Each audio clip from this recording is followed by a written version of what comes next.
Okay, thank you. Being 5 o'clock, I'm going to call the meeting to order, and I'll ask everyone to rise and the city clerk to say the prayer. O God, let us each in our own way ask your wisdom and guidance in our deliberations. Help us to incorporate into all our decisions those values which will enable us to fulfill our mission, to act as responsible stewards, and to respect and value the cultural and spiritual tradition of all the citizens of the city of Prince Albert. For this we pray. Amen.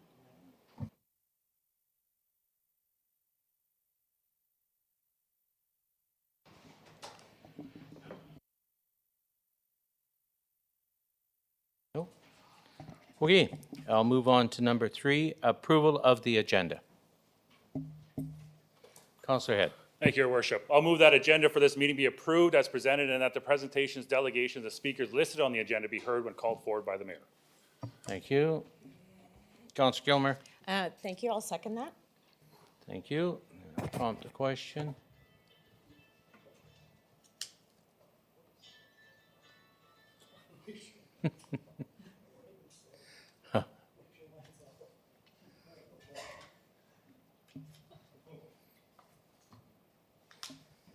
Is now open.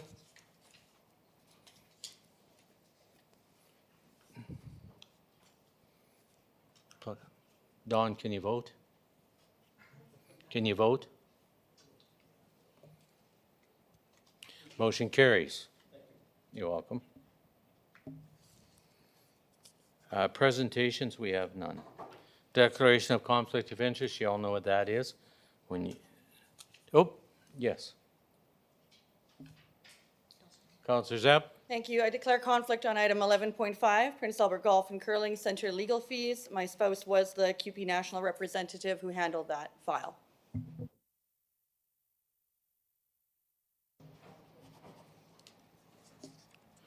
And that's your conflict because your husband handled the file? You have to turn it back on. Oh, sorry. So my spouse was at that time the representative who handled that file. Thank you. Councillor Gilmer. I'm declaring a conflict of interest on 11.17, legal fees consideration, Everett Botha versus Councillor Don Kilmer in the city of Prince Albert. It's action that I was involved in. What was the number? 11.17, Oh, I'm way over here. 1117. Yep, I've got it. Thank you. Anyone else? Hearing none, I'll move on. Number 6, adoption of the minutes. Councillor Miller. Thanks, Mayor. That the minutes of the regular council meeting held August 8th, 2023, and a special meeting held August 21st, 2023 be taken, read, and adopted. Thank you. Councillor Brodnick. Thank you, Mr. Mayor. I'll second the motion. Thank you. I'll prompt the question.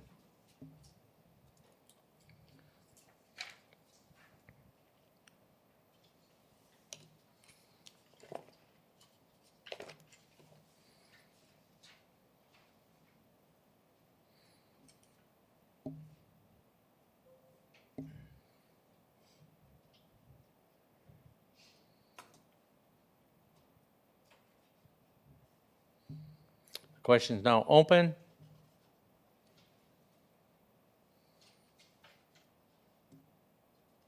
And carried. Thank you. Wow. Notice of proclamations. I was busy. 7.1 International Literacy Day, September 8, 2023. National Forestry Week, September 17th to the 23rd. National Legion Week, September 17th to the 23rd. Rail Safety Week, September 18th to the 24th. Cultural Day, September 22nd to October 15th. Awareness Month, September of 2023.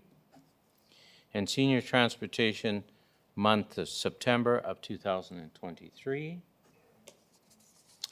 Thank you. Public hearings. We have one public hearing today, and that's for bylaw number 19 of 2023, rezoning 250 28th Street West. I first need a motion.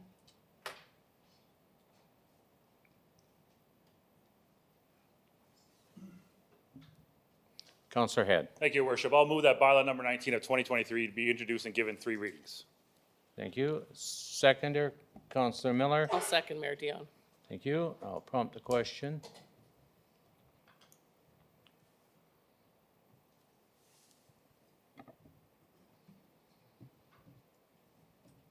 Question is now open.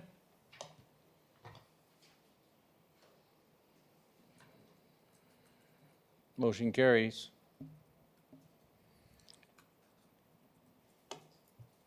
City Clerk. Mayor, we have bylaw number 19 of 2023 to rezone 250 28th Street West from R3 medium density residential to commercial mixed use. This bylaw is for first reading, public hearing, and second and third reading today. Thank you. Councillor Head. Thank you, Your Worship. I'll move that bylaw number 19, 2023 be introduced and read a first time. Thank you. Councillor Miller. I'll second Mayor Dion.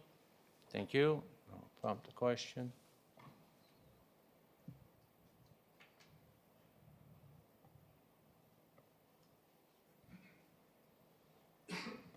Question is now open.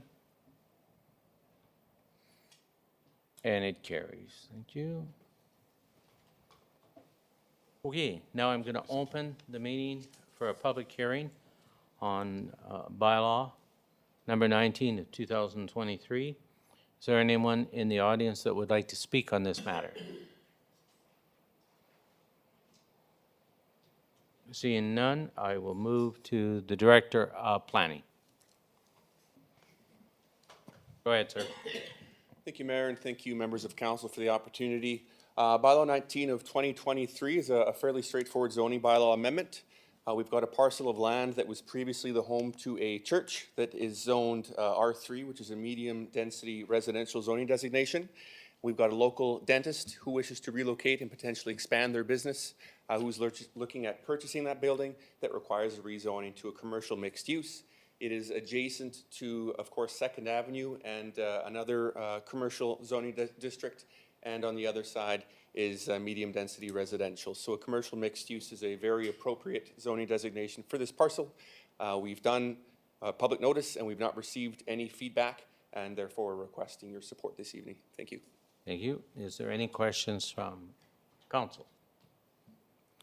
Seeing none, I'm going to close the public hearing, and I'll move to a motion. Councillor Head. Thank you, Your Worship. I'll move that bylaw number 19 of 2023 be read a second time.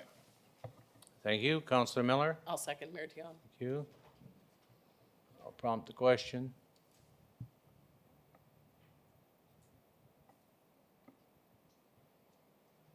The question's now open and carried.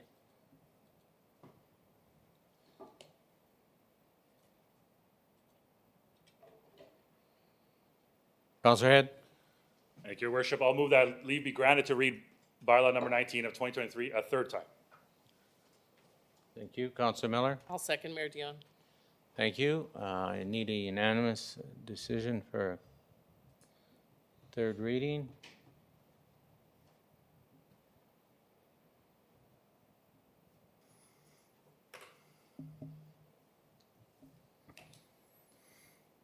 It's now open and carries unanimously. Leave is granted.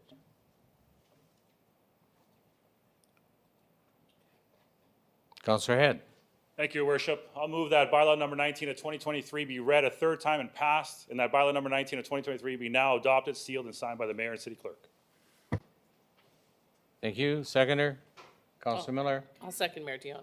Thank you. I'll prompt the question.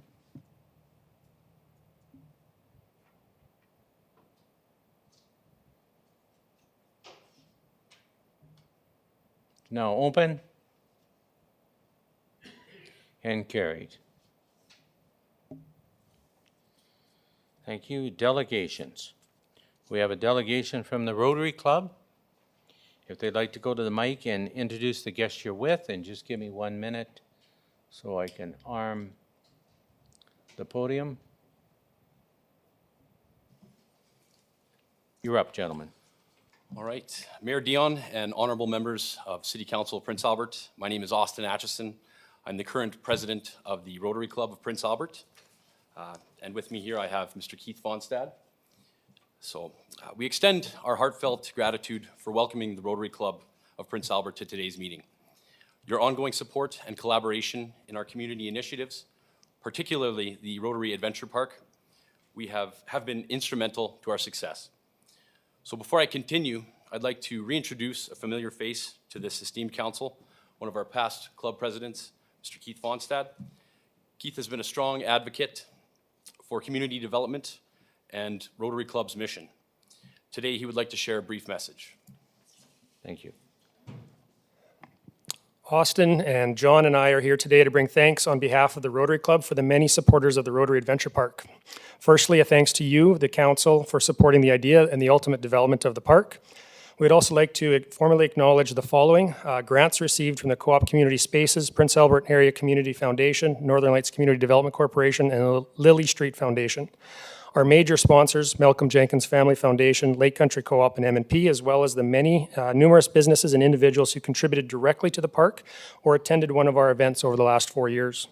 We would also like to recognize the significant volunteer efforts of all of the Rotarians and their families towards making this project a reality. And finally, we would like to recognize the significant contributions to the park's development and completion from the city staff. Here's Jody, Tim, Aaron, Bruce, but especially Tim Yeaman, who without him, this park wouldn't have happened, as well as the rest of the Parks and Public Works teams who've made that area so beautiful as it is today. Jeff Leowitz and his team from Snake Lake Contracting, and the ongoing efforts of RNF Ventures and Prakash Engineering as they finish the outdoor kitchen this fall. We are extremely excited for the grand opening scheduled for September 15th and hope to see all of you there to help us celebrate the opening of this fantastic addition to our community. Thank you, Keith, for your inspiring words. And just to second that, we deeply appreciate the dedication and partnership of the City Council. Together, we're transforming Prince Albert into a better place for all. Your support fuels our commitment to service, and we look forward to the continued journey of positive change. Thank you. Thank you. Before I go to comment from council, first of all, on my office and for most members of council, I'd like to reach out and say thank you. I thought it was great when you did the Rotary Trail. I thought, boy, you left your legacy and your name, but now the Adventure Park that's all I hear about, is what it's done to Little Red and other programs that you've done. So I want to thank you, because without partnerships like your club, lots of these things that are built in our city would not happen, or happen in the timely manner that it did. So I do appreciate everything you've done, because you're all volunteers. So on behalf of myself and the rest of the council, I'd like to congratulate you and thank you. And now I'll open it up to council to comment. You're up, Councillor. Thank you, Mr. Mayor. I'll move the recommendation, and I too want to thank the Rotary Club. It's because of partnerships that things get done in Prince Albert, whether it be clubs or other levels of government, individuals, bequests, etc., that things get done. But in particular, the Rotary Club. Rotary Club, not only did they spend a lot of money and develop a partnership with the city to get this adventure park, every year the Rotary Club invests in many programs for our youth. The agriculture camps and all these different programs. The Adventure and Citizenship comes to mind. I was lucky enough many years ago, 1980, when I was in grade 12, to spend a week in Ottawa learning about civics and government. It was sponsored by the Rotary Club, and they continue to do that every year. They send a kid from Prince Albert area to do that. And so they invest a lot in our community, and it's great organizations like the Rotary Club that makes these things happen. And so, you know, the club and all the work that you do all year, raising money to make these things possible, is recognized and appreciated. And every day that I can and able to, I ride that Rotary Trail and think, man, are we lucky to have such a beautiful, beautiful trail going around our city. I can't do the entire trail right now, but I do part of it every day, try every day, and again, it's a lasting legacy, and so thank you. I know the residents of my ward in particular, and the residents of the city, thank these partnerships when people come forward to make our city better. So thank you.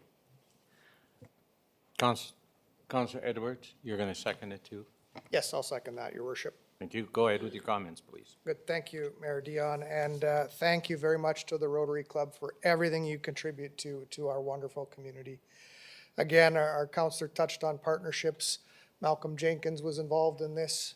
We thank Malcolm. The city was a partner in it, but thank you for the vision you had to bring this forward to council. It's very much appreciated. Little Red was a large tourist attraction prior to the new park, the new adventure park opening, and now it's just on its own level.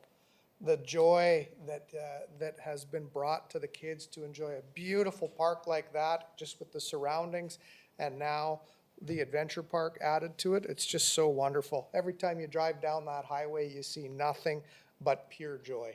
And lots of families and children are going to utilize this for many years to come. So again, thank you very much.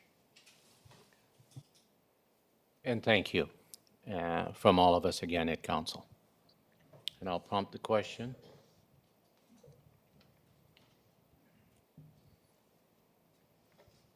Questions now open.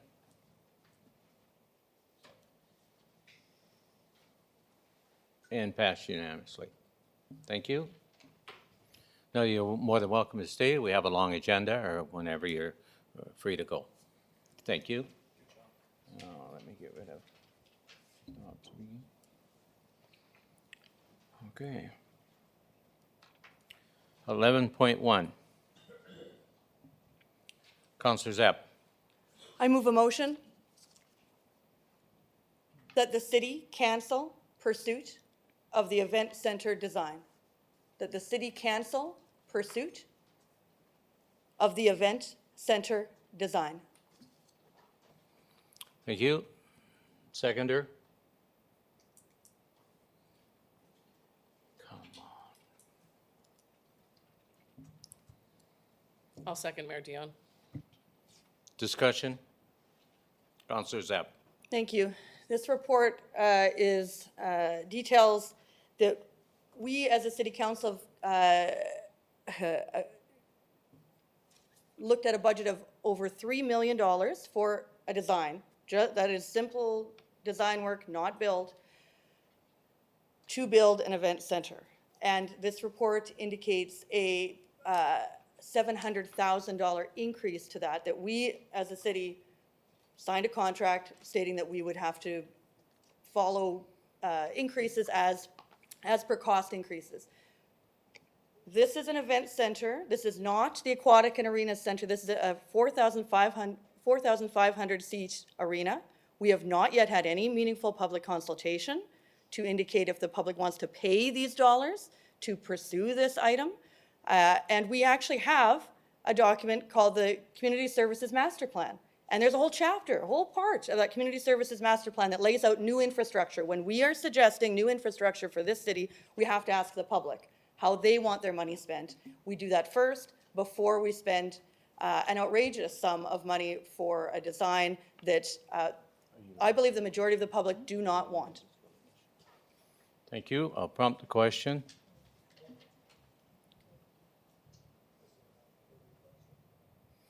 Well, do you want to debate or do you want to vote? Okay. Vote's now open.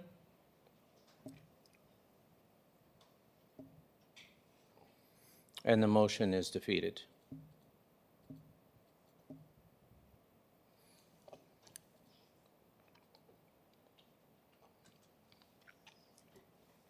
You put another motion up or the same one? The same one? Okay. I need someone to move the motion, please.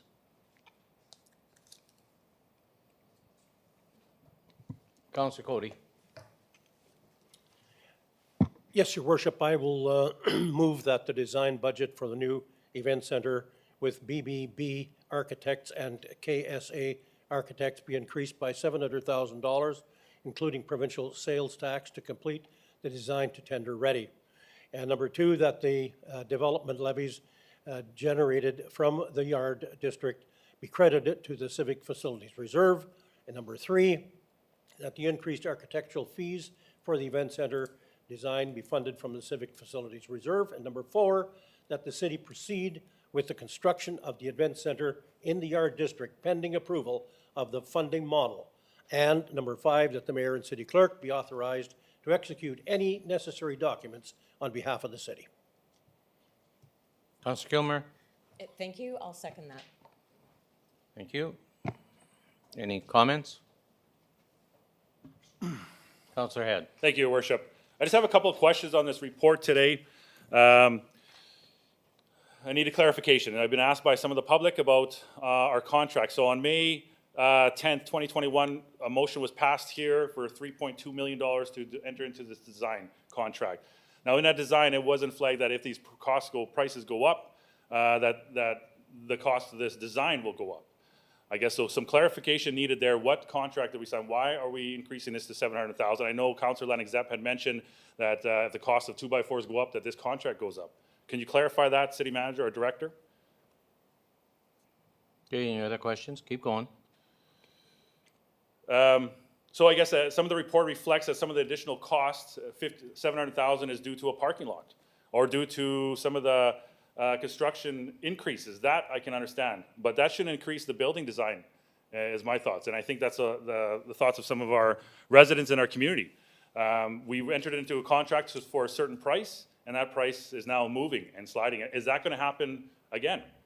At what point is the funding, going to be, or at what point is the cost not going to increase? Are we going to get, instead of getting estimates, are we going to get actual cost for this building? Because that's all we see in these reports are estimates, and these estimates are translating to additional costs each and every time we see a motion come forward. So a question about what contract did we sign? Do we expect this cost to increase even more? And yeah, I guess those two, we'll start with that. Okay, I'm going to go to the podium. And the Capital Works Manager, go ahead.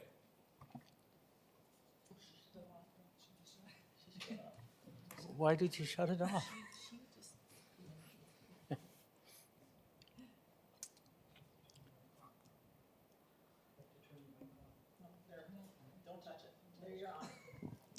Sorry about that. Thank you for the question, Councillor Great. Head and City Council. The contract that we entered into with the architects is a standard architectural contract, and it is dictated part of the fees through what the cost estimates are for the building. So when we initially entered into the contract, the base amount was at 55 million. Since that time, prices have increased. We did purchase additional land for a parking lot, so that was an additional cost that occurred. As well, the number 55, we put out different class estimates, and we went off the Class D estimate, which was $76 million. As well, since the time of when we were in negotiations with contract, we've gone through COVID-19 and major inflations of the economy, which is all attributed to the current costs that we are dealing with today. Then the second question that you had about regarding where are we going to see these prices moving in the future, the numbers to take it to tender ready is the number that you see. What we've asked for, that is what the tender ready cost will be. And for us to know what the actual cost of the building is going to be, until you put that out for tender, you cannot be 100% sure what the cost is going to be. Well, our report here says the city received the class. You'd put your light, was your light left on? Yes. All right, one follow-up question, then I'm going to Councillor Bodnick.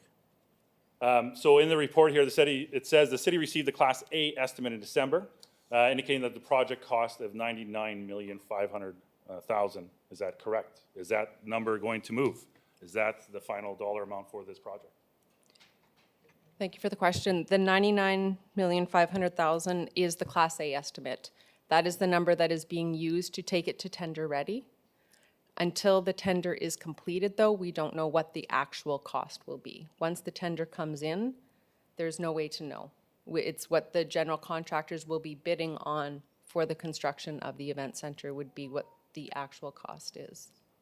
So, thank you. One more clarification needed, Your Worship. So I am to understand that when we bid out these contracts, we provide an estimate of the building. If that estimate changes, construction changes, interest changes, we are to pay more. That's standard for these contracts? Correct, that is the standard. See, that wasn't indicated, I think, when we initially passed this motion. That wasn't stated that if this chart price changes, that we can expect this $3.2 million to increase as well. That's my point, I guess. Thank you. You. Councillor Brodnick? Thank you, Mr. Mayor. I support all phases of our development. Okay, I supported phase 1, which was the 2 rinks and the aquatic center. Phase 2, which is an event center, and then phase 3, which would be a library and childcare spaces. And so I'm going to support, as long as I'm on council, those phases to complete the project. I don't want to have half a project done and then we abandon and not continue on. With respect to public support, in 2020, that's what I campaigned on. I campaigned on my support of this development, and there was mysterious pamphlets, anonymous pamphlets that came out that attacked me and said that I was taking money in brown envelopes and on and on and on, and collusion and all this kind of stuff. And I stuck to my word, and I said to the public, no, I'm going to support this, but if you are opposed to this, my opponent is not in favor, so vote for them. And same with the mayor. I said there's 2 mayoral candidates that are in favor of it, and 2 that were leaning and saying that they were going to oppose this project. So that's your choice, who you vote for. I said you have a choice of 2 pro and 2 against. And so the public elected me. I got, 70-some% of the vote in my ward. And so that told me that they're endorsing my stand on that and other issues. The mayor got reelected. He was in favor of it. And the one councillor that was opposed to it and campaigned against it was defeated. And so the public, I think, supports it. The Community Service Advisory Committee, or not advisory committee, Community Service Master Plan that we talk about a lot, councillors, except you and I. We debate it, we have fun talking about it and going through it. And people do support these things. They are supporting these recreational facilities. They are. And that consultation process took 2 years to get to that point. Every single ward, there was a ward meeting. And then there was quarterly meetings with 2 wards together. And the public spoke, and it was an outside independent firm that conducted that master plan, to get that master plan together. And I can't remember, it was from Edmonton, I can't remember what the name. Sherwood Park Development, or? Strategies or whatever, some Sherwood Park Strategies. And so they're the ones that did it. And so it was an outside agent. They came up, this is the priorities of the citizens of the city of Prince Albert. And so this project is it's going to cost a lot of money. And as far as money goes, we don't know the exact cost until we get a design plan and then we vet it and say, this is what's lacking, or this is what we need to add. And then as we change, then we're going to know the exact cost. And then we'll decide whether we're going to build it or not. But we can't stop not dreaming and trying to move the city forward with these developments. If we can afford them, then we do them. It's like, I said to the 2 directors with Lacole Falls, and I'm not comparing this at all to Lacole Falls because it has nothing to do with it, but what we need to do is we need to look at these places in our city and come up with a plan of what would be ideal for the development of this particular place or this place or this place, cost it out, and then as we can afford, then we do it. That's what we have to do. We can't do it all at once, and that's why this particular project is 3 phases. I know some councillors don't like the word phases, but that's how we're doing it. We couldn't do it all at once. And I promised the citizens as well that unless we get funding from other levels of government and the private sector, that I won't support a funding model. Like, I won't support funding if we don't get support from the provincial, federal government, and then from the business community to move forward with this. So right now, it's in the planning stages, the development stages. This is what we're going to get, and this is what this is about. This is about the plan. And once the plan is put on paper and we see it, then we cost it out, then we vote, yes, we're going to do this, and then we try to find the money, and if we can find the money and it's affordable for the city, then I'll vote in favor of it. But right now, I'm going to vote in favor of a plan, to get the plan down, so that at least we have that on paper. It's ready, so that when a program comes from the federal government and the provincial government, then we have a plan there that we can just say, here it is, this is what we need, and this is the amount of money that we're going to get. If we don't have the plan, then how can we apply for grants from other levels of government? We can't. So that's what this is about. And is it a lot of money? You betcha it's a lot of money. But we're here to make the tough decisions, and whether you vote in favor or against it, once the decision is made, you know, we have an obligation to support the decisions of council once they're made. So thank you for letting me speak on this very important topic. I babbled maybe too much, but I'm a teacher and that's what I do sometimes. Councillor Edwards. Thanks, Mayor Dion. So I'm going to support the motion overall. There's a lot of points to the motion. I certainly don't like anybody else in the room, paying $700,000 extra dollars. That's not something that we like. It's not a piece of the contract that I like. I think it's a terrible part of the contract, and I wish we didn't have to have them. Unfortunately, it seems pretty common that it's there as part of the contracts and not just with this design.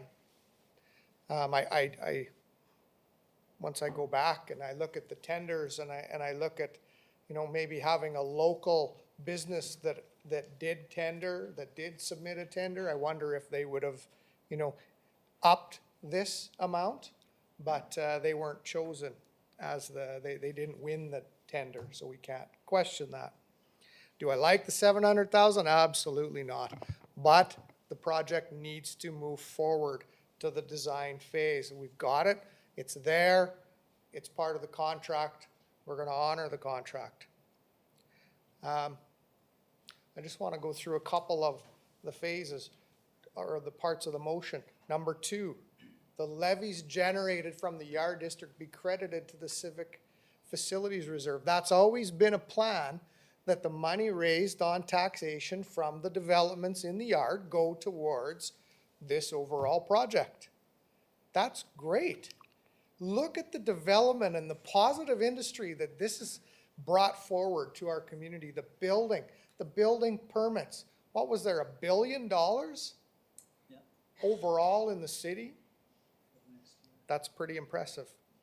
This has contributed significantly to that $1 billion. Number 3, the increased architectural fees. I don't like it. It's something we have to cover. Number 4, that the city proceed with the construction of the event pending the approval of a funding model. Well, we're going to see the funding model come out. That's an important step of this motion. If we can't afford it overall after we get it and the funding model says no way, which I don't think it's going to, then we can't move forward. But there will be. Our community always comes up with what they want, and fundraising is part of that, and I feel confident that our community and surrounding areas can make this occur. When I campaigned in 2016, a major discussion point was, we need a new rink for the Raiders. An event center isn't just for the Raiders. But I'll tell you what an event center does is it brings a community together. Nothing more that brings a community together than a Raider game. All the great people that attend have an awesome time. Now you build an event center where you have concerts, you have curling, you have all of these wonderful events, and people coming to your community to enjoy our businesses, our restaurants. We build a community together, and this helps. This will help. Our city has to move forward with positive things like this. It can't all be always about crime or homelessness, poverty. Our city is more than that. Way more. We have great business minds in the community. We have a wonderful overall population that want to move the city forward. It's time. This will help our community. And I fully support it moving forward. I think the funding model will be there for us, and I'm going to support the motion. Okay, before I go on, I just want to clarify something for the general public and the people in the audience. A master plan is not the final document of end all. A master plan in the future will be called a guide, because that's what it is. It's done over 5 years. 5 years, this city has changed quite a bit. And I'm so proud of how much we've grown in 5 years without the plan. If you follow that plan, quite a few of the things we did, where we built apartment buildings, where we put other things, didn't follow the plan. But it fit in the area, the things changed. And so, you know, you keep saying it's not in the plan, it's not in the plan. Well, the plan is only a guide. And the next plan that comes out, I will be recommending it's called a guide, because that's what it is. If you say that the plan is the final document, then we can lay off half our staff. Because once we do a plan, we don't need their opinion, we don't need their help. This is the plan, follow the plan. But it's not, it's a guide. And this is a good project for our community. We're embarking on a brand new hospital. We have to attract 500 new people to our community. And if you would have been on the bus ride last Friday when they had 30 medical people on the bus ride, what did they want to go see? The Alfred Jenkins Center, the E.E. Rawlinson Center, their Little Red Park, the 2 new rinks and the pool. It got them excited. And that's what we have to do to get people to move. We have to get them excited and say, hey, I want to be part of this community. And I'm pleased to report we got a couple of them signing up.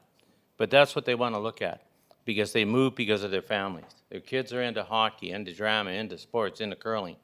And so when they're moving to a community, this is what they're looking for. So I'm very proud of our projects, and I did run on this. I've actually ran on this. I was going to bring my card. I actually ran on this 11 years ago. 11 years ago, I stood out and handed out pamphlets to everybody that walked into the Art Hauser Center, saying that if I get elected, I will build a new facility for the Raiders. And for 10 years, I've been working on that promise. And I'm going to continue to work on that promise. Okay, Councillor Sept. So I've pulled up the Community Services Master Plan, which has nothing to do with where apartment buildings go. It has nothing to do with laying off staff. This is actually a plan that talks about what do you do for new infrastructure and how do you pursue it. And we as a council, this is what should we do if we are seeking new infrastructure. Now, what is the number one, after that public consultation for the Community Services Master Plan, what is the number one item from that public consultation? Youth drop-in centers. Youth drop-in centers. So if this motion said we're pursuing youth drop-in centers, then we would be following that public consultation that occurred. But we're not. Oh, That's not. Youth isn't going to go here? Youth isn't going to go to this facility? Is it a drop-in center? Sorry. It is to me. It is. I'm very glad to hear we're spending. We're designing a center that will be used as a youth drop-in center. I think the public will be pleased to hear that. So these are development levies. Now, these development levies, prior to this motion, the intention for development levies is to pay for all the needs of this project, right? Now, my question for administration is have we yet formalized what percentage will be charged as development levies here on this project? I think what she's asking you, Director, is what are the development levies, construction levies, those kinds of levies?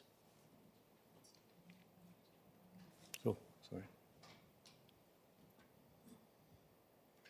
Thank you, Mayor, and thank you, Councilor Lennox, for the question. So when we entered into the original servicing agreement with Signature Developments, there was a clause in there that identified that we would be moving ahead with a further agreement in regards to development levies. So there will be over $3.5 million at least in development levies, and that agreement has been drafted through our city solicitor's office, and that'll be coming forward in an upcoming meeting of City Council. That's coming to us soon, sometime Correct. soon. Thank you. $3 million, So- wow. These levies, the $3.5 million, before this motion, they were intended to be used for the maintenance and the needs of this project.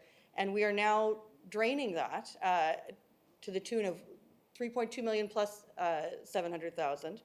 And I have to note that the city, it says here, city facilities reserve has never been meant to be used up for one facility. This is a reserve that we have for long-term planning for future facilities and current facilities, but this is draining our civic facilities reserve, and I firmly stand by the concern that these are funds that we have not yet pursued public consultation to seek if the public wants to spend this kind of money on this kind of project.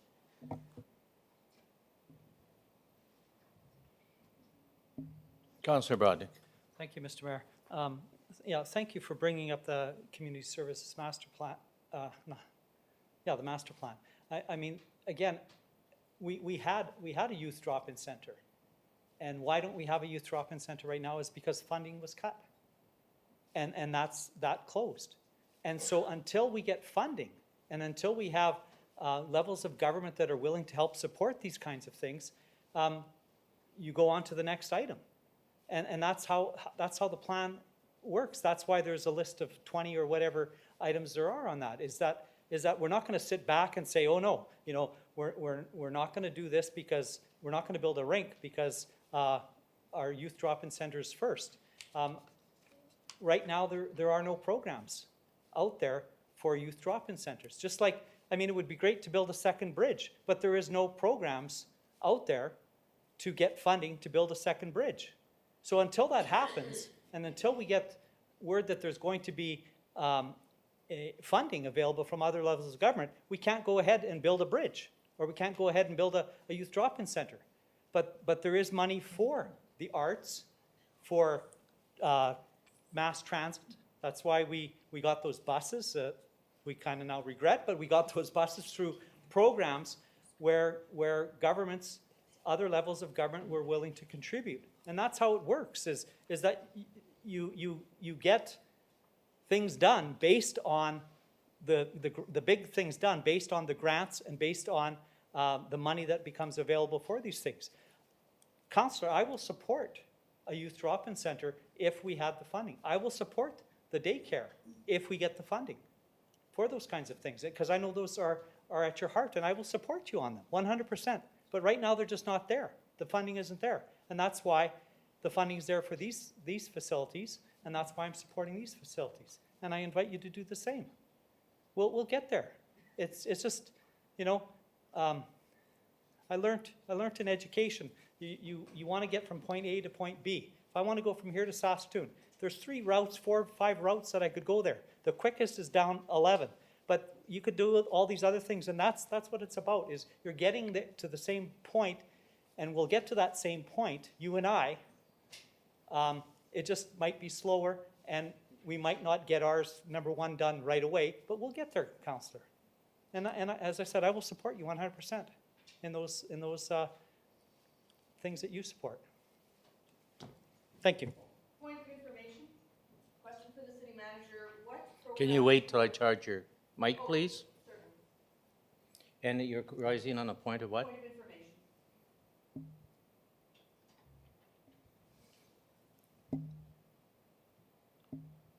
Go ahead. Question for the city manager. What programs or higher levels of government are contributing funds to the event center portion?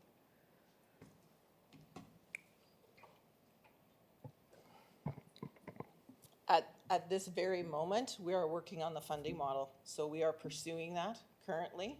I can't give you any information at this time, but that is what we're pursuing. Thank you. Okay, I'm going to prompt a question. Thank you, Capital Works Manager, Nicole. And she prompts. I know, I was working on this other one. There we go.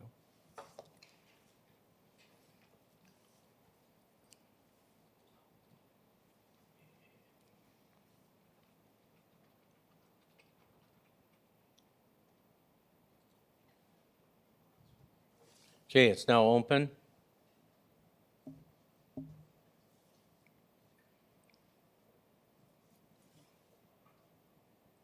We're missing a vote. Oh, no, carried. Thank you. 11.2, Wendell Winder Field naming.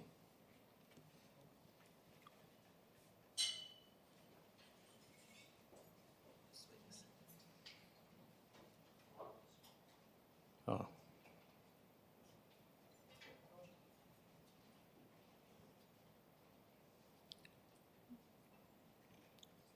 That's pretty rude.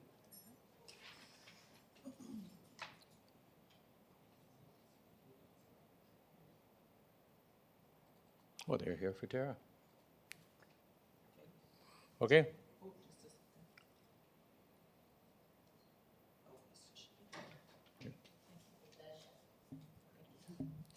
Councillor Kilmer. I'll move that the Crescent Heights football field located within Thomas Settee Park be renamed the Wendell Witter Field for a term of 10 years from September 1st, 2023 to August 31st, 2032, and that the mayor and city clerk be authorized to execute the naming rights agreement with the Prince Albert Minor Football Association on behalf of the city. And once I get a seconder, I'd like to speak. Okay. Councillor Brodnick. Thank you. I'll second the motion.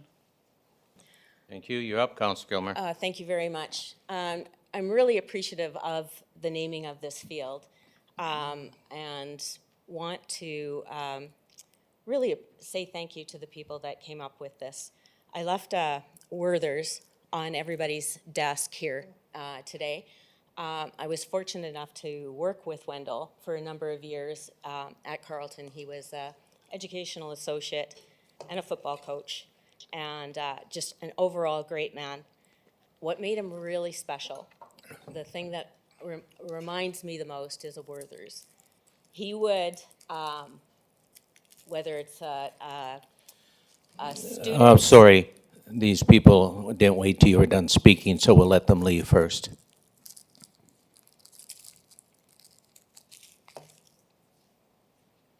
Are we good? Yeah, sorry for the interruption. Go ahead. No worries. So whether it be a colleague or a student or a football player, just a person in need, if there was something going on with them, Wendell would mosey up to them, stand at their side, not in front, right? Not staring at them, but just on the side, and he'd put his hands in his pocket, and he'd sway, and then he'd just listen, and they'd hand them a Werther's. It might not have been a Werther's, but I feel like it was a Werther's. And he'd hand them a Werther's, and things would just settle. So that's the man, the person that our kids and our community are going to be fortunate enough to be playing on that field for him or with him. Thank you. Councillor Brodnick. Thank you, Mr. Mayor, and I'll just speak quickly too, and I support Yeah. this 100%. And it fits in within the Thomas Settee Park because Mr. Settee was a man that was of similar nature and was a very kind and compassionate man, as well as a veteran. Stormed the beaches of D-Day, was one of the first wave of Canadians that did that. So, I mean, a hero and a very kind, compassionate person. And so it fits really well, and I'm very proud that this is also within Ward 5, just down the block from where I live. So I'm very happy to see this happen. So thank you to all who made this possible, to the Football Association, Minor Football, PA Minor Football, the River Riders, and to the city for moving forward on this. Councillor Solomon. Thank you, Your Worship. I too had some experience with Wendell, and not only was he a builder of football in our community, but he was also a builder of character in a lot of our youth. And I don't Yes. think that can be recognized enough. He had the way of just getting the best out of all the kids that he worked with. He inspired them through his own actions, and he modeled commitment and passion. And he was always able to get that out on the field. And a lot of those kids have pursued a lot of other things in life off the field. And they've taken those skills that they've learned from Wendell and the Prince Albert Minor Football League to be able to do that. So I will be supporting this motion as well. Thank you. So I'm going to prompt the question.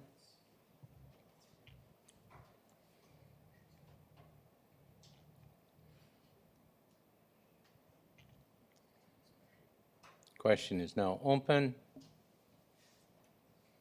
and passed unanimously. Thank you.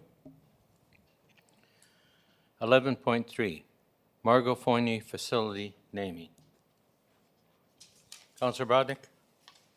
Thank you, Mr. Mayor. I'll move that the Prince Albert Arts Centre located at 1010 Central Avenue be renamed the Margot Fournier Arts Centre, and that the Municipal Heritage Property Bylaw number 57 of 1981 be amended to reflect the name change from the Prince Albert Arts Centre to the Margot Fournier Arts Centre.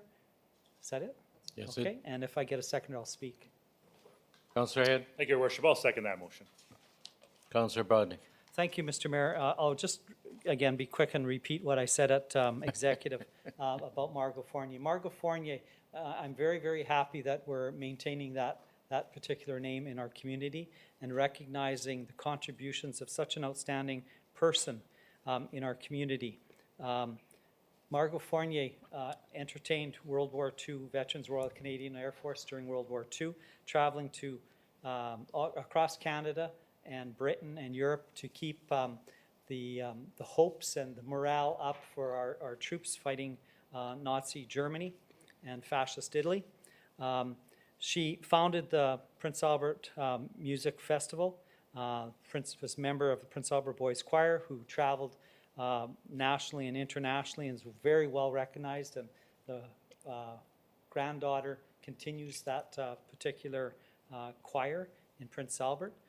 She was an athlete that coached swimming and diving and did many, many other things, and the country of Canada invested her into the Order of Canada in 1983 for her contributions to Canadian life. And so it's very appropriate that we continue that name, Margot Fournier, and very appropriate to be in an arts centre as well, considering her background. So thank you, Mr. Mayor. You're welcome. I'll prompt the question.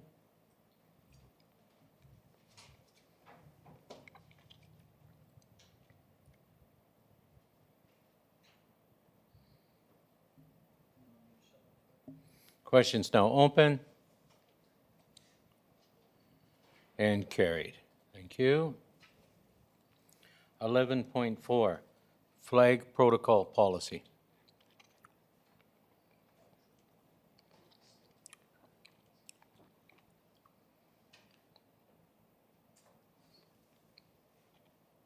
Councillor Kilmer? I'll move that the flag protocol policy be approved. Thank you. Councillor Head? Thank you, Your Worship. I'll second that motion. Thank you. I'll prompt the question. Oh, hang on.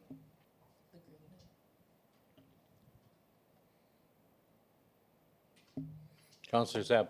Thank you. Question for administration. At one point in time, we did have a flag available for community events that community organizations could apply to raise a flag.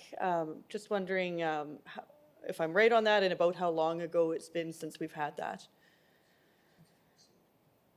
Yeah, since we got sued.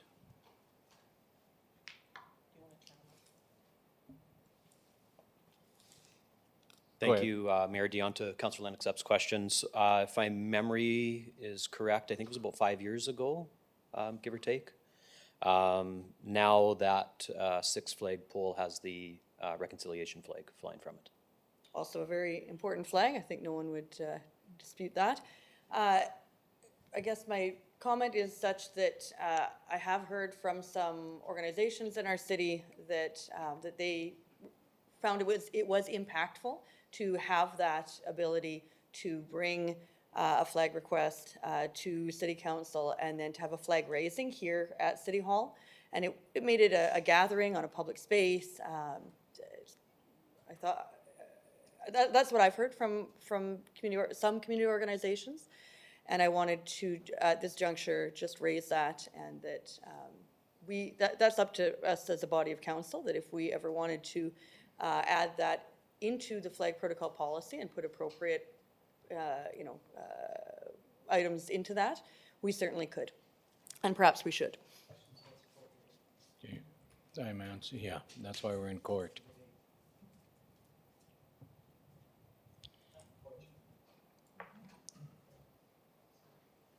Okay, it's now open.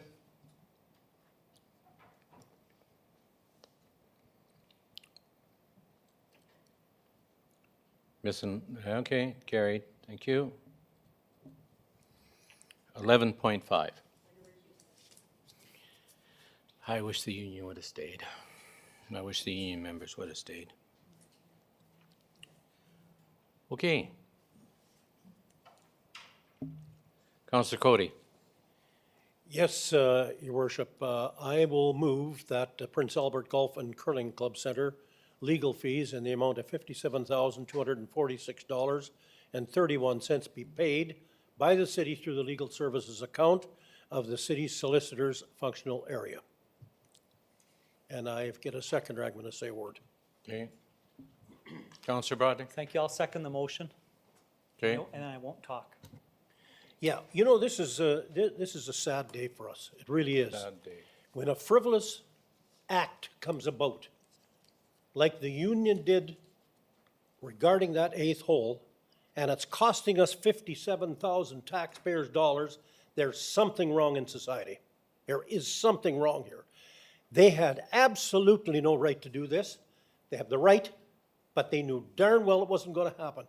The president herself indicated that she was quite satisfied with what was going to go on. But someone come along, and I think I know who it is, come along and said to them, look it, there's a succession here. I would fight this if I were you, and they did. They were told right up front that they were not going to win. And in spite of that, they went to arbitration and they lost, or went to the Labor Relations Board and they lost. Now we have to spend this kind of money. I am asking administration to have a good look if there is a possibility of collecting that money from 882, and if not, if we have to sue them, we should do that. This is absolutely absurd and should not be happening. This is the kind of stuff that's going on in this community from time to time with some of these organizations. And the time has come where I think we need to stop it, because it's time to say no. We are not going to be bullied this way by anyone, including a union. Well, I'd just like to correct a few points for you. Number one, we also had to defend ourselves. So the total cost of this frivolous suit is $91,249.80. And what I find surprising is they say, well, we want to negotiate, we want to get back to the table. Their president was at this hearing for 3 days, and they would not put her on the stand. And it was her letter that said no concerns, and they would not put her on the stand. And that surprises me, because that would have been the answer. You explain what you meant by not concerned. So I too support you that we should look to see if we could get our legal costs back, because we can certainly prove this was frivolous. Councillor Solomon. Thank you. So in the Labor Relations Report Board, the ruling stated in Section 103 that the city requested the costs, but they weren't strenuously argue for the same. And I guess when I read the report, I wasn't sure what that actually meant, and is it possible to argue for those costs, or is it too late now that it's already gone through the board? Well, we can go to small claims court. There's other remedies. No, but I will, just because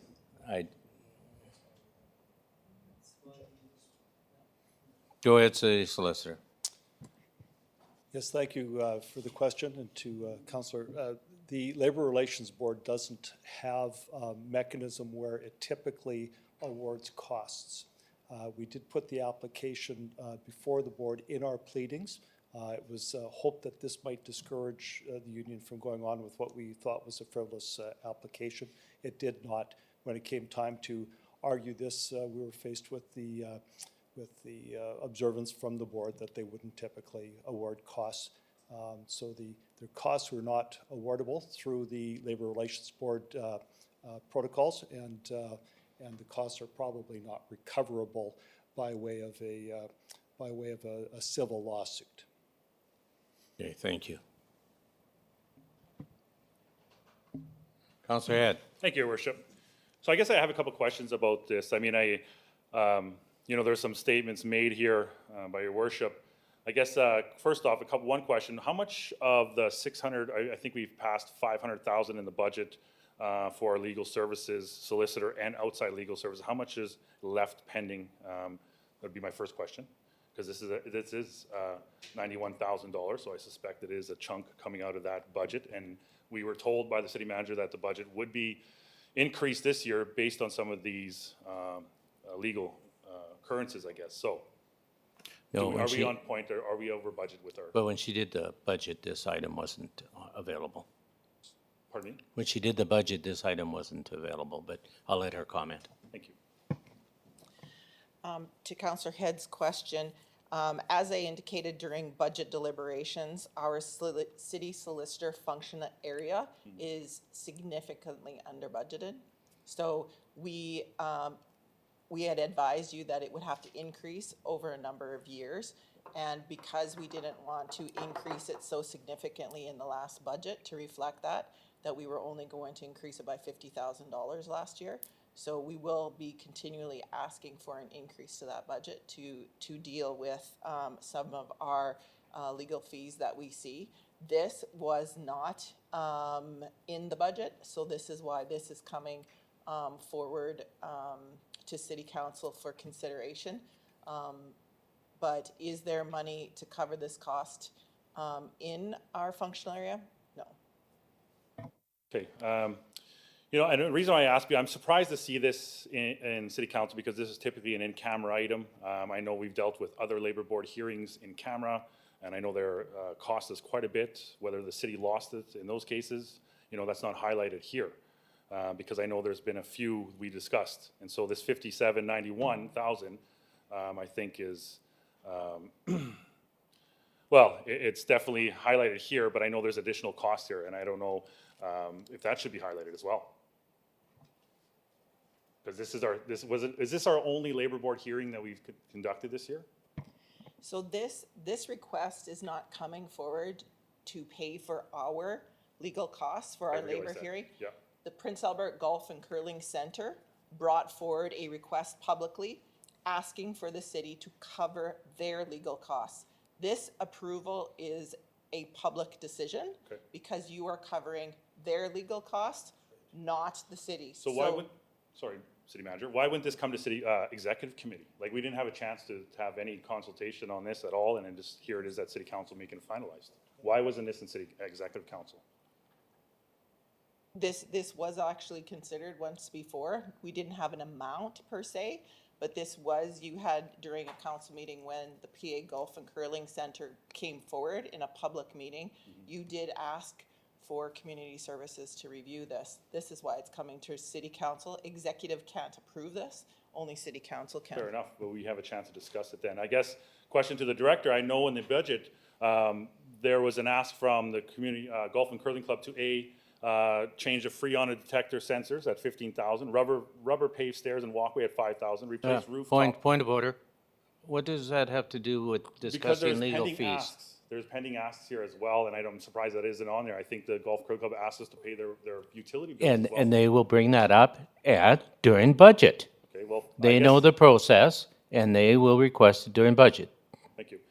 To the director, I guess, what is left pending outstanding from the budget asked of last year, from their list? Because I know weren't able to achieve it all.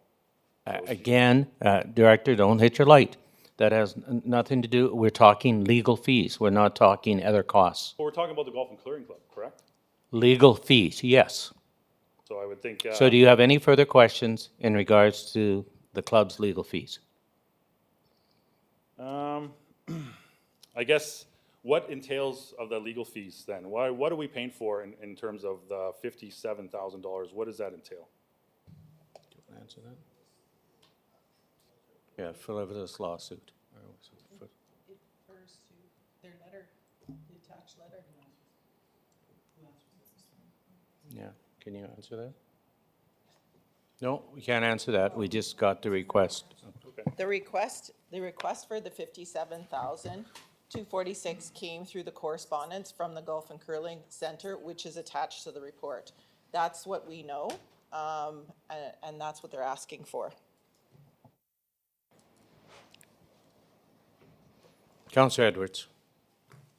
Thank you, Your Worship. I will support the motion, but this never, ever should have been brought forward. No. This is atrocious. This was not considering the community whatsoever or the Golf and Curling Club. And it makes me sick to my stomach that this amount of money is going out for no reason whatsoever. This was supported by the union initially. There it was. Lo and behold, it moves forward magically. I'm not sure why, but it just absolutely makes me sick to my stomach. Okay, I'm going to prompt the question.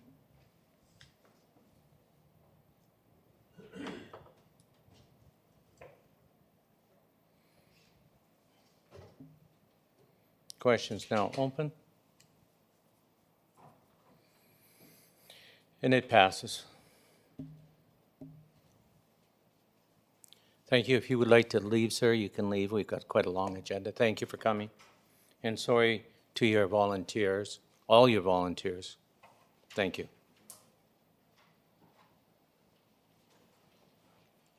11.6, Max Clooney Field.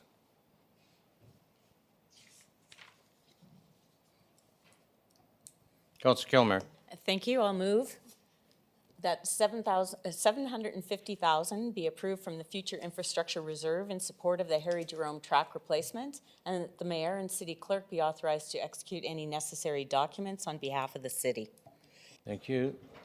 Councillor Head. Thank you, Your Worship. I'll second this motion. Thank you. Any discussion? See none, I'll prompt the question.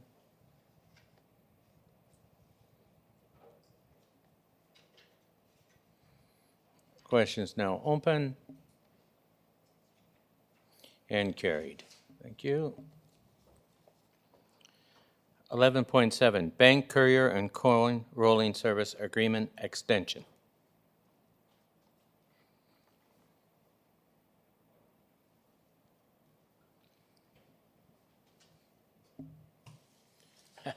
You'll get there. Councillor Edwards. Also move that the Bank Courier and Coin Rolling Services Agreement between the city and Garter World Cash Services Canada Corporation be extended for a 2-year term from January 1st, 2024 to December 31st, 2025.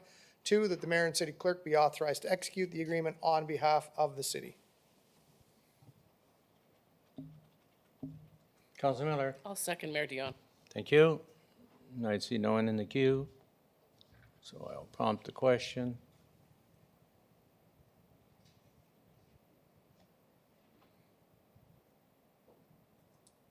Question's now open.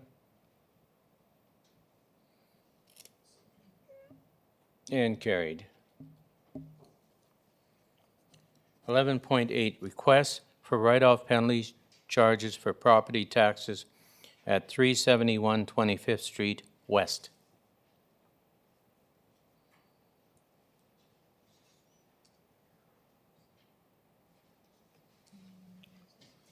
What happened here? Okay. Councilor Solomon? I'll make that motion.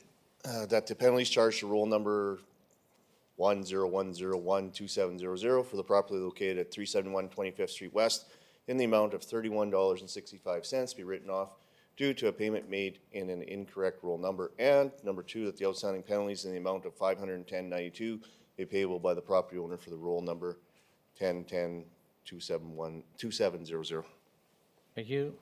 Seconder, Councilor Edwards? Seconded, your worship. Thank you. I see no one in the queue.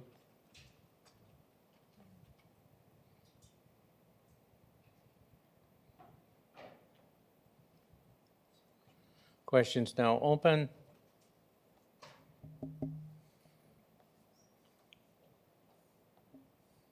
And carried. 11.9, bylaw number 17 to 22, district official community plan amendment. Councilor Miller? That bylaw number 17 of 2023 be introduced and given first reading, and that that administration provide a notification to hold a public hearing. Thank you. Councilor Kilmer? Thank you, I'll second that. Thank you. Do you have any questions, Councilor Miller? No, I thought we were going to Oh. do the first reading. You shut the light off? No, but she has to do first reading. Oh. So she doesn't want, remember, you don't want Oh, I me to see. do that? Yep, I forgot. I gotta go to her. Okay, thank you. Thank you, thank you, thank you. Do you want it? No? Okay, just making sure. Oop.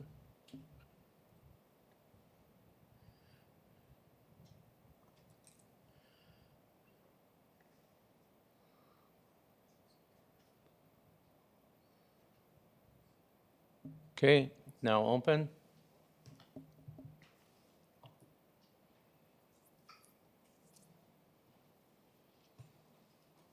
Carried. City Clerk?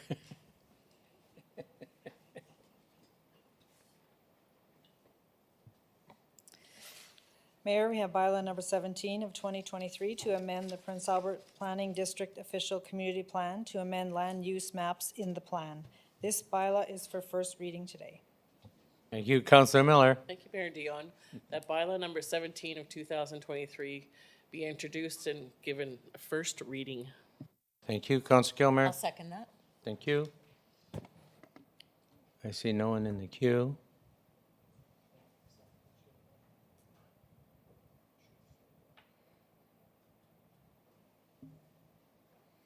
Questions now open. And carried.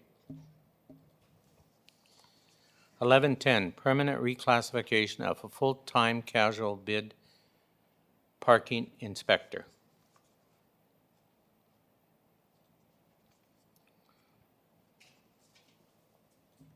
Councilor Edwards? I'll move that the casual bid parking inspector position be reclassified to a permanent parking meter inspector position. Councilor Solomon? I'll second that. Thank you. I see no one in the queue.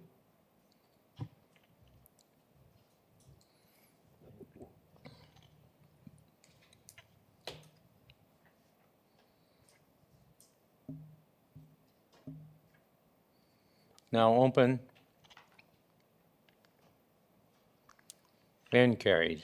Thank you. 11.11, digital billboard, 75 South Industrial Drive. Councilor Kilmer? Thank you. I'll move that the application for the conversion of an existing billboard to a digital billboard located at 75 South Industrial Drive be approved, subject to the submission of a stamped engineered drawing or letter showing that the existing sign pole and the foundation is structurally capable of supporting the new digital components. That's it. Seconder, Councilor Edwards? Seconded, your worship. Okay.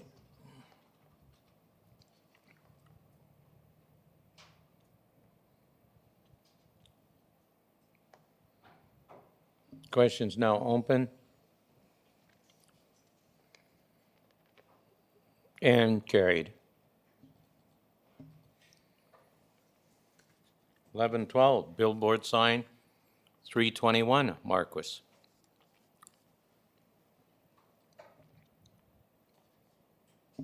Councillor Kilmer.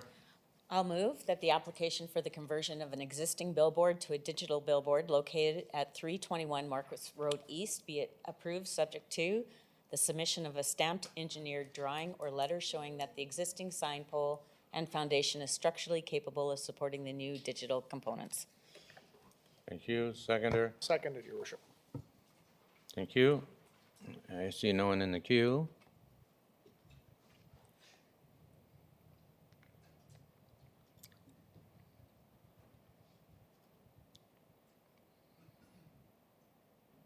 It is now open and carried. Thank you. 1113, zoning bylaw amendment.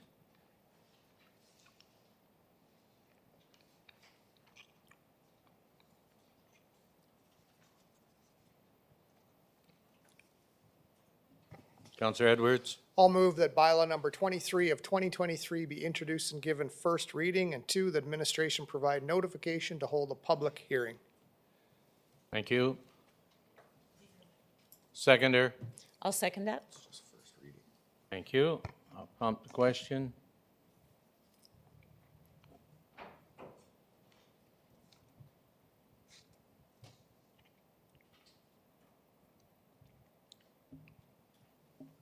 City Clerk.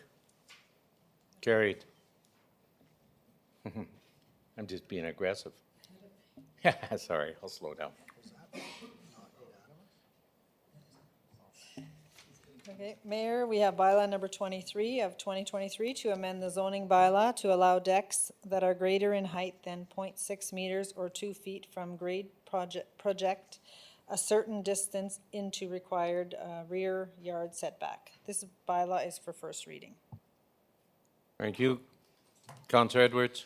Also move that bylaw number 23 of 2023 be introduced and read a first time. Councillor Kilmer. I'll second that. Thank you. And it's only for first reading, so I'll prompt the question. I have a comment. Oh, okay, go ahead. Just very quickly. So just in reading the information in the report, it appears this bylaw will allow or will help our residents go through the process easier. Correct. And that's why I support it, to do business easier within the city. So thanks for bringing that forward.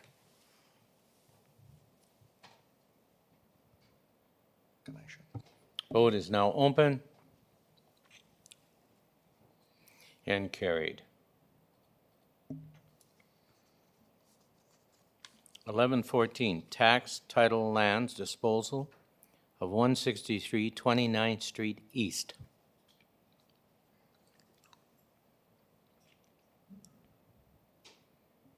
Councillor Kilmer. Thank you. I'll move that the tax title property located at 163 29th Street East be offered for public tender, and that upon completion of the public notice and tender process, administration forward a report to City Council for consideration with a recommendation regarding the results of the tender process and next steps.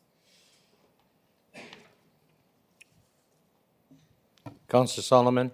I'll second the motion. Thank you. I'll prompt the question.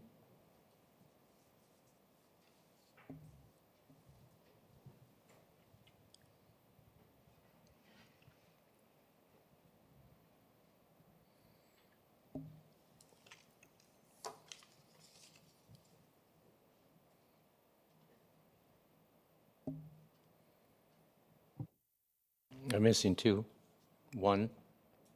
Carried. Thank you. 1115, updated PEL pen distribution policy.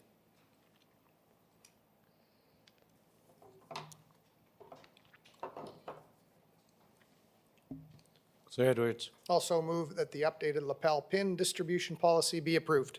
Thank you. Seconder. Councillor Bodnar. Thank you, Mr. Mayor. I'll second the motion. Thank you.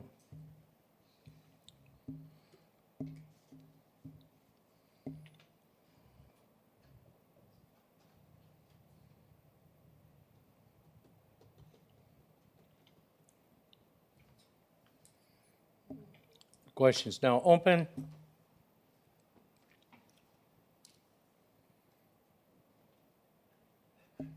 Carried.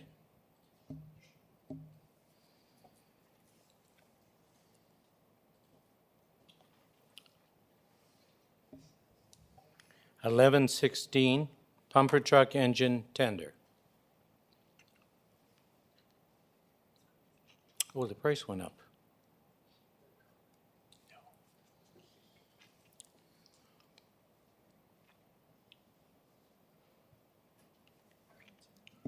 Councillor Cody.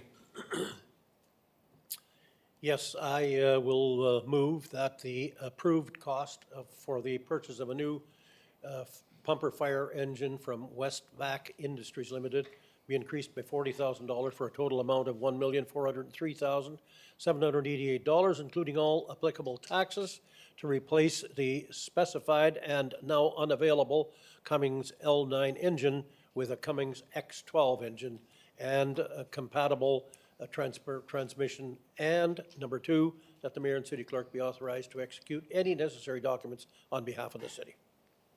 Thank you. Seconder, Councillor Head. Thank you, Your Worship. I'll second that, yeah.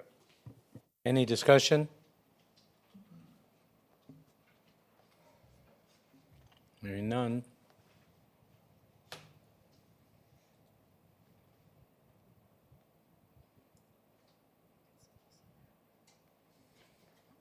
Questions now open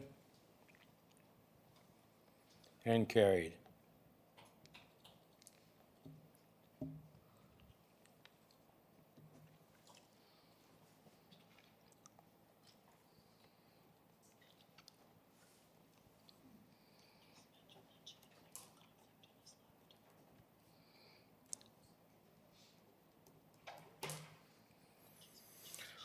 Okay. Dawn Kilmer has left the room because she declared a conflict of interest on the fees. Councillor Cody.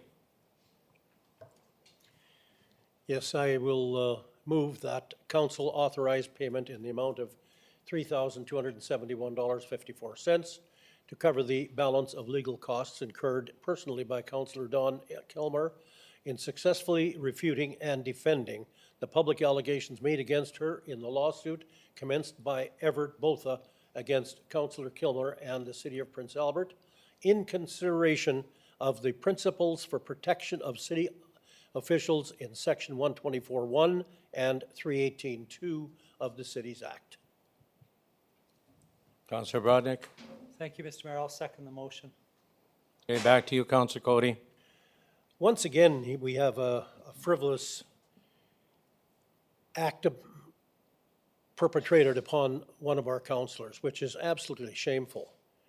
When you think of the amount of anguish that lady had to go through for the past 6, 8, 10 months or whatever time it was, it's just unacceptable.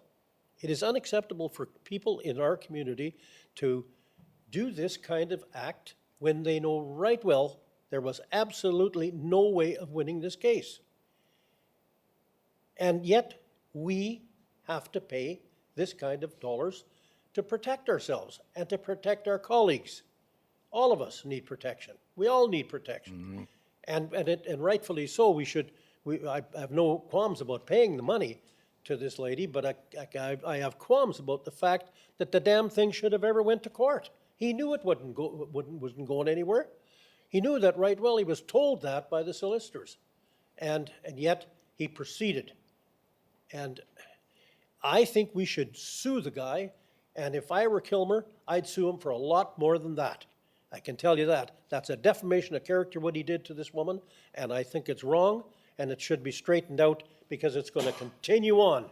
We're within the silly season right now, coming towards an election in next October or next November, and I can tell you there's going to be more of this going on all the time, and we should be getting this stopped immediately, because it's just simply silliness that we're paying out this kind of money for a frivolous lawsuit one more time.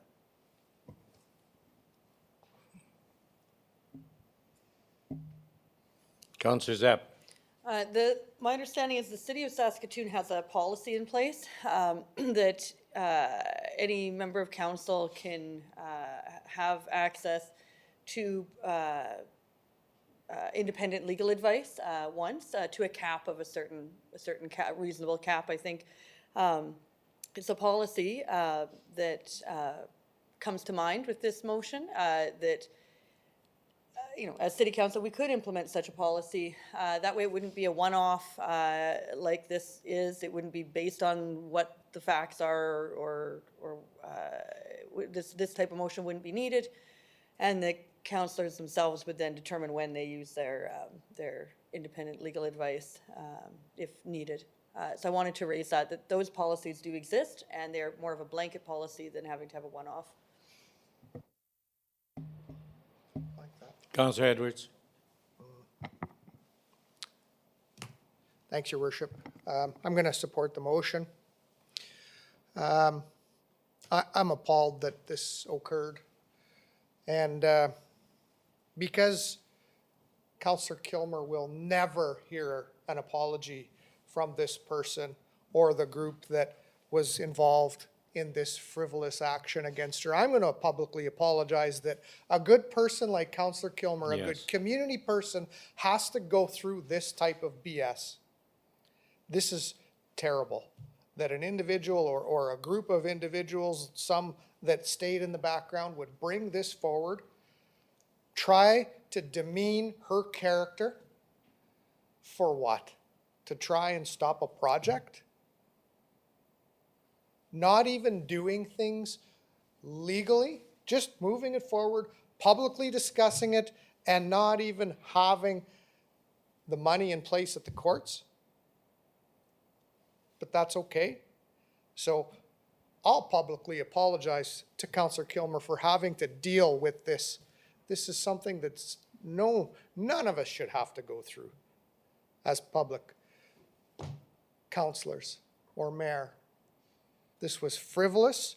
This was to demean her character, and we know to stop a project because of an idea, a thought, a personal thought, nothing about community, didn't care.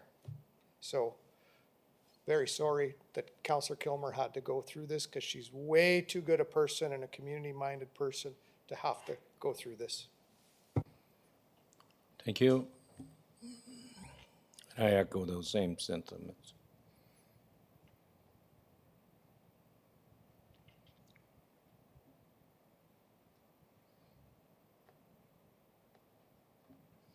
Questions now open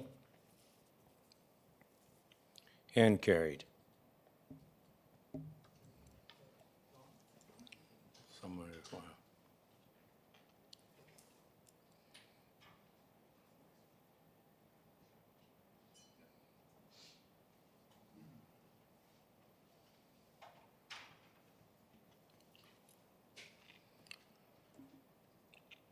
$11.18 Destination Marketing Fund Grant. Councillor Bodnick. Thank you, Mr. Mayor. I'll move that the Event Retention Destination Marketing Fund Grant application from the 2023 Northern Lights Casino Thanksgiving Powwow Committee for funding the Thanksgiving Powwow scheduled for October 6th to the 8th, 2023 in the amount of $30,000 be approved. 2, that the $30,000 be funded from the Destination Marketing Levy Reserve. And 3, that the mayor and city clerk be authorized to execute the funding agreement on behalf of the city. Councillor Solomon. Your Worship, I will gladly second this motion. Thank you very much. I'll just speak very quickly. Yeah, go ahead, Councillor Bodnick. Very quickly. No problem. Thank you, Mr. Mayor. Again, this Destination Marketing Levy is such a great fund that we have. It allows groups to apply for money. Anything over $10,000 has to come before this before council to get approved, and under $10,000 is done by the committee. And the whole purpose is to bring people to Prince Albert to stay in hotels. And the powwow is one of the most successful events that takes place every Thanksgiving in our small little event center that we have. And I look forward to that continuing on in bigger events coming forward. And it's an opportunity for our community to attend and to learn about First Nations ways of knowing, and to be involved in the celebration, and be involved in reconciliation, and practice our city name, Kistapanonic, the gathering place, where many peoples from many different cultural groups gather and celebrate. So it's such a positive, and I'm very glad that we have this fund, and I'm glad I'm on the committee as well to approve it, and I proudly move and support this fund and this motion. Thank you. I'll prompt the question.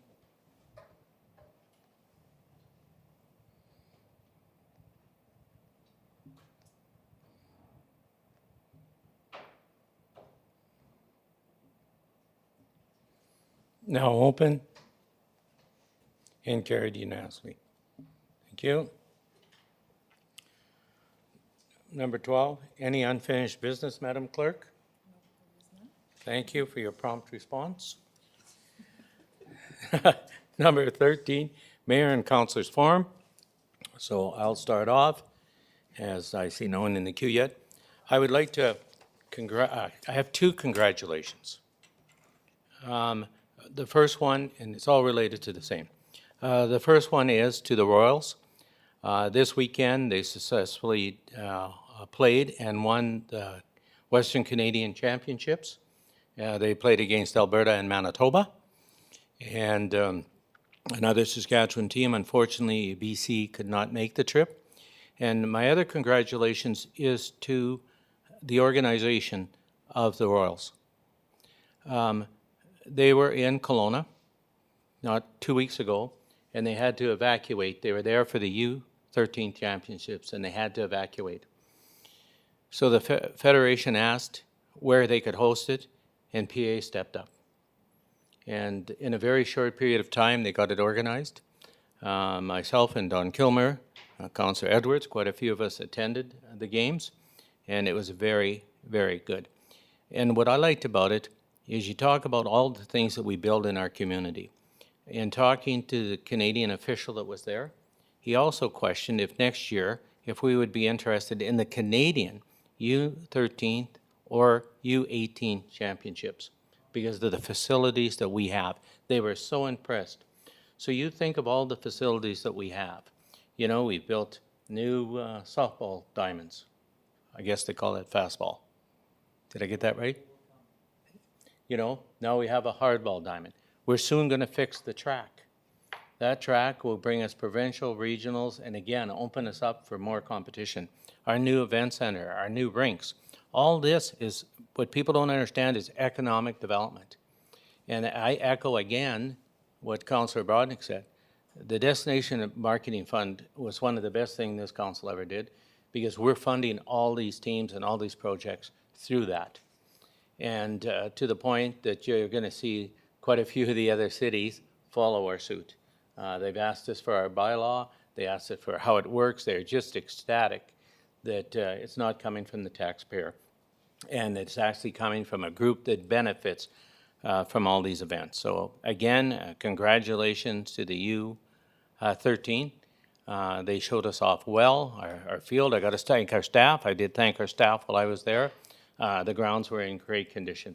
The only issue we had is during the opening ceremonies, I did ask and they obliged.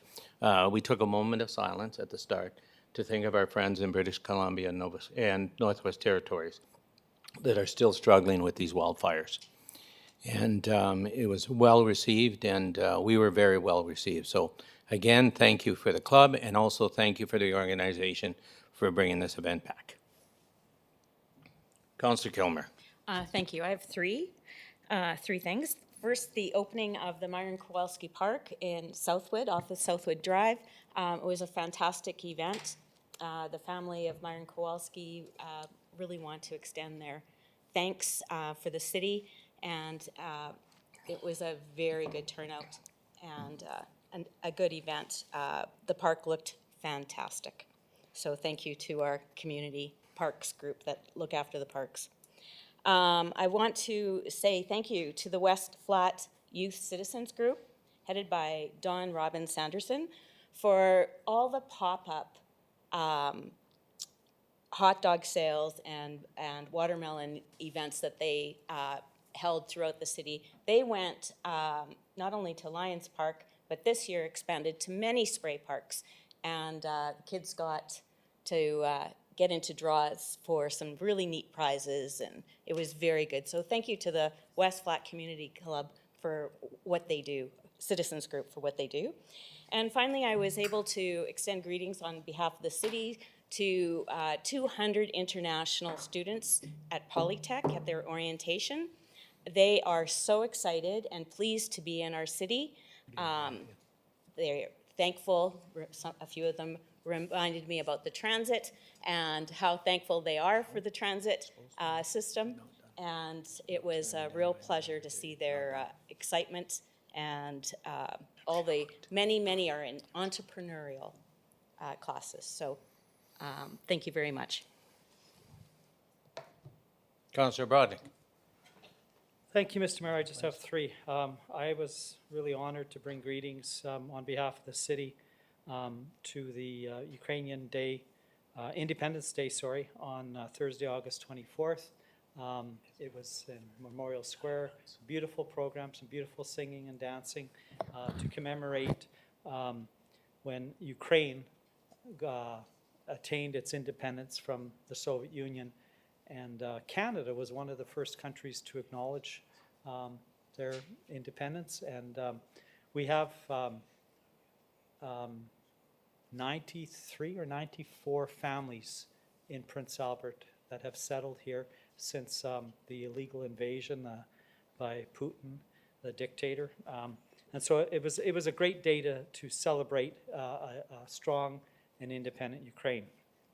Second, I just want to also thank councillors that came and everybody, the public that came to the Eldon, Laudermilk, and Don Cody Parks opening on Saturday, August 19th. It was a great afternoon, and a lot of great words were said by these two individuals of why they deserve parks. And third, I just want to make it known to the public that the Terry Fox Run is coming up Sunday, September 17th. And just want to encourage people to donate to the Terry Fox Run and cancer research. I've been doing this since 1991 when I lost a little student in my class, grade 7 boy, who fought like hell and didn't make it. And because of the Terry Fox Run and because of cancer research, cancer is winnable today. And I'll just read you some stats here. The Terry Fox Run enable life-changing research across Canada, which leads to better and more personalized cancer treatments and outcomes for everyone. Each year, we move one step closer to a cancer-free world. Today, 94% of children diagnosed with cancer are here 5 years and more after their diagnosis. 94%, and that's because of research and changes in research. We've also nearly doubled the survival rate of people that are diagnosed with melanoma. 80% survival rate for certain cancers such as breast, prostate, thyroid, and others. It's now over 80%. It went from 25 to 60%. Average survival rates for all cancers combined have increased since 1940. So in some cases, it's 92%. In kidney cancer, it's 82% survival rate. And cancer mortality has decreased over time since 1988. Mortality rates are down 37% in men and 22% in women. So what I'm asking people to do is to go to the Prince Albert page, Prince Albert if you just Google it, Prince Albert Terry Fox Run, or it's run.terryfox.ca, you'll see a list of people that are raising money and participating. And I just ask people to donate and to come out and support cancer research and give $5 or whatever you can give to cancer research. It's incredible, the research that has happened and how much easier it is for people that are going through treatments, and how wonderful, actually wonderful it can be, surprisingly. Thank you, Mr. Mayor. You're welcome. Councillor Edwards?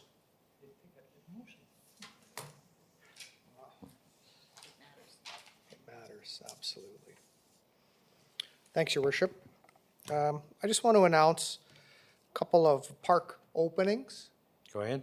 So Albert Gosselin Park on Erickson, that's going to occur Sunday, September 10th at 2 p.m. And the Lloyd Smith Park, that's on Dent, off Dent, formerly Dent Park, Saturday, September 9th at 1 p.m. I was able to attend the opening of our colleague and friend, Councillor Don Cody, the opening of that park. And I just want to congratulate Councillor Cody and all of the wonderful things he's done for the community, and that was certainly well-deserved.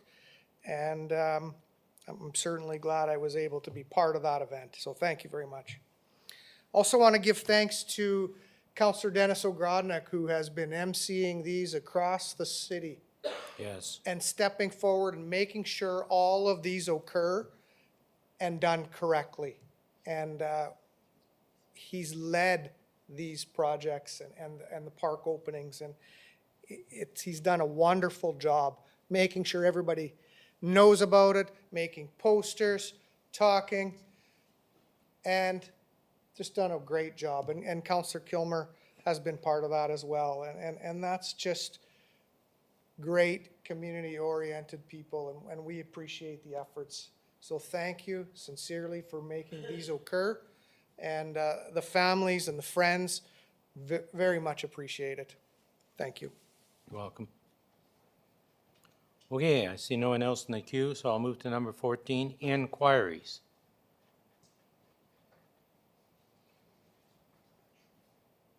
No inquiries? Okay. Oh. Well, you've already done that, so sit down. Go ahead, Councillor Edwards. I have one inquiry. It has to do with a tree. I think I brought it up last meeting. The tree in front of the Ramada Hotel.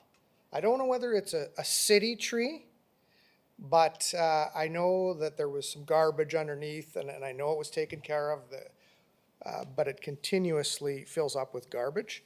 I'm wondering if it's a city tree, can we trim it so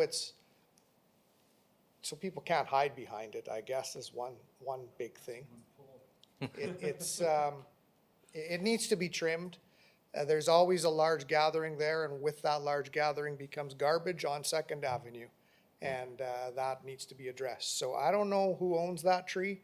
If it's not a city tree, maybe we can recommend whoever owns that to trim it up. Thanks. Thank you. Okay, we're moving on to number 15, 1501, August 8, 2023, City Council's meeting inquiry responses. Councillor Miller. Thank you.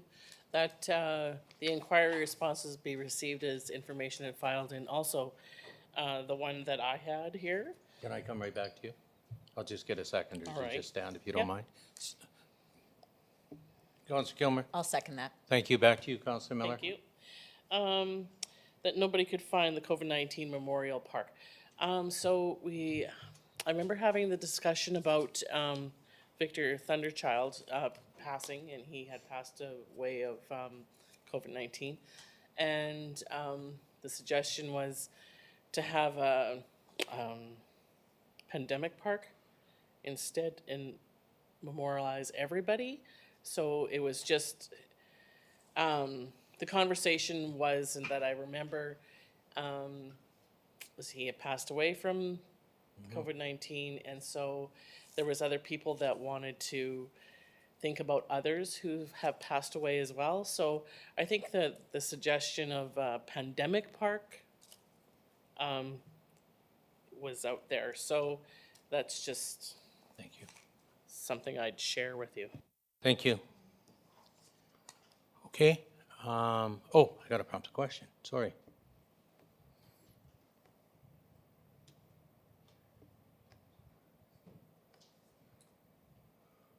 Questions now open. And carried. Thank you. Notice of motions? I have one. Now, I forgot it upstairs, so I'm going to try to remember what I said. Wrote down. On behalf of the 1,800 visually impaired people, I'm requesting that EA Rawlinson Center install a ramp or a lift system to allow these patrons to get to the front row, and that this installation happen by November 30th of 2023. That's my motion. Hearing no one others, we'll move on to number 17, motions. Councillor Edwards, cost to install sprinkler systems on the riverbank. Councillor Edwards. Thank you, Your Worship. I'll move that administration prepare a report on the cost of installing a sprinkler system for irrigation along sections of the riverbank that encompasses our downtown area for consideration in the 2024 budget. If I get a seconder, I will speak on that. Councillor Cody. I'll second that. Thank you. Go ahead, Councillor Edwards. Thank you, Your Worship. And this is just a consideration for budget. I think it's a small step for improving our riverbank and our downtown area. I think it's time we beautified. We talked forever about beautifying our riverbank, and I think this is, again, it's a small step that could be considered at the budget. I don't know the cost of what this is going to be, and that's why I brought this forward. Again, small step moving forward to beautify our riverbank and part of our downtown. Councillor Cody. Yeah, I wholeheartedly agree with the motion, because I think it's time that we did take a bit of a look at our riverbank. We haven't done a whole lot to the riverbank for some period of time, and I have been advocating that for many, many years. In fact, years ago, I was on the Pahonan Parkway Committee, and we were talking about doing things then, and then it still hasn't come. So here we are. At least this is a start, putting an irrigation system in and beautifying it. And I think there's other things we can do along there to beautify, and I think they should be done, albeit we have to look at the costs, and that's why I think going to the budget process in 2024 is a good one. Councillor Broderick. Thank you, Mr. Mayor.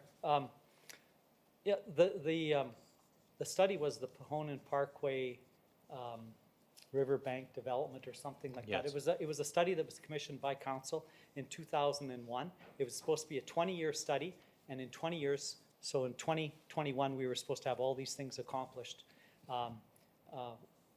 We got garbage cans, I think, in that 20 years, and that's all we got accomplished. And unfortunately, but again, a lot of them were costly. But one other item that that talks about beautifying our river bank called Pahonan Parkway was widening sidewalk, and especially the sidewalk by Riverside School there. That's part of the Rotary Trail. That sidewalk, I would like to see that as well. That's part of this vision of the Pahonan Parkway. It fits into there, and so I would support all these improvements to the riverbank, making it the gathering place, making it a beautiful place, making it more accessible. And I know when I ride that part of the Rotary Trail, it's always a challenge because you have to ride on the sidewalk, which is also a sidewalk, and it makes it difficult. And I don't know what whether we could widen the sidewalk, if it would take out parking on one side and widen it, or if you can widen it on the boulevard, et cetera. But that part definitely needs widening, and that was part of the one of the recommendations. There was a whole list of recommendations.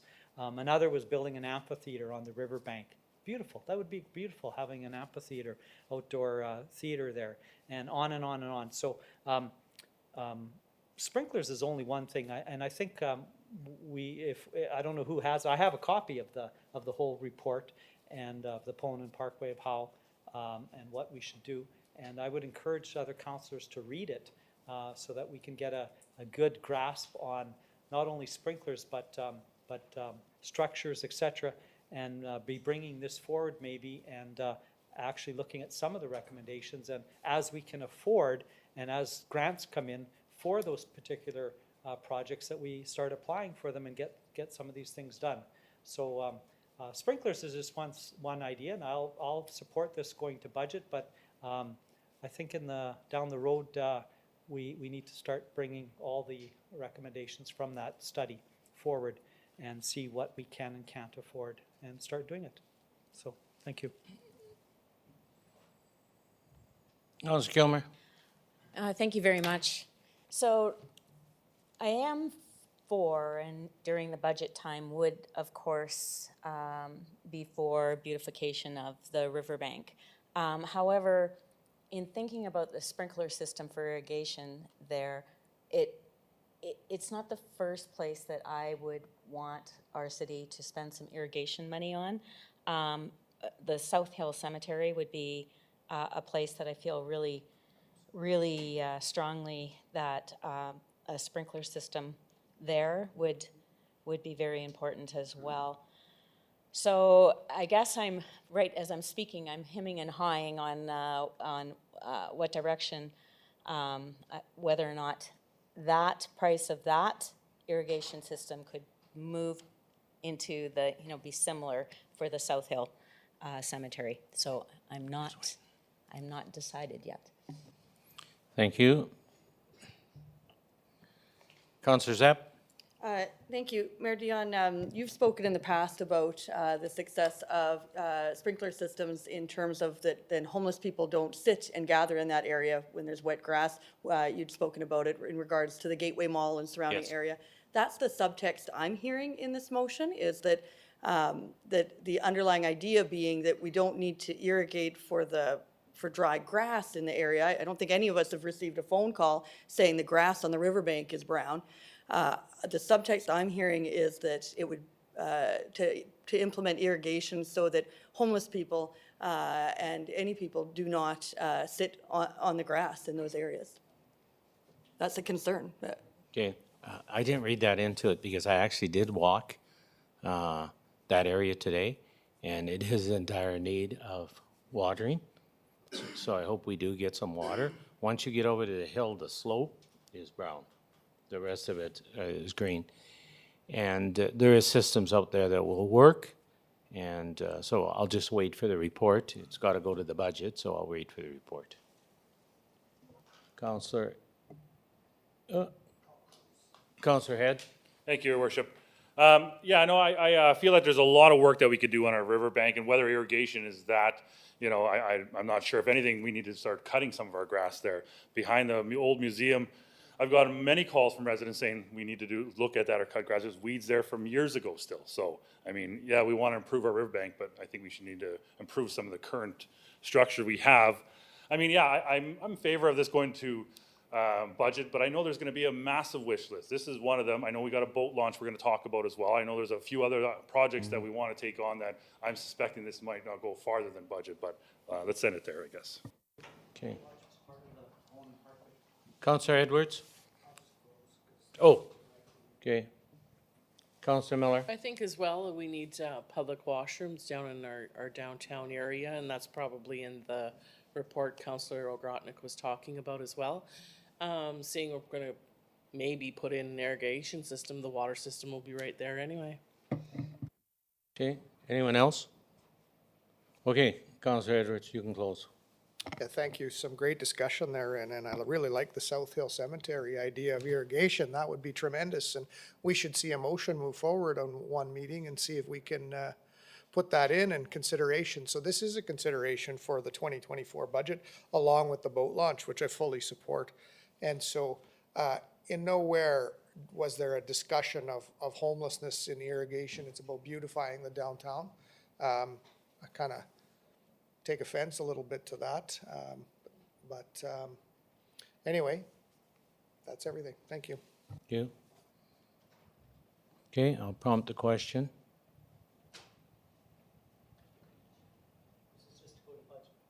Right, this is just to go to budget. Questions now open and carry 7-2. Okay, we have no public forum. Anyone registered? Councillor Kilmer? I move to adjourn. Seconder? Sure. Councillor Sept? Thank you. I'll prompt the question. Geez, I go to the last one.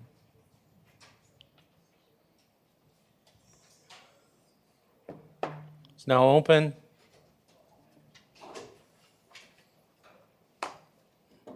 We're adjourned. If we could be back in 50 minutes, 7:45, please.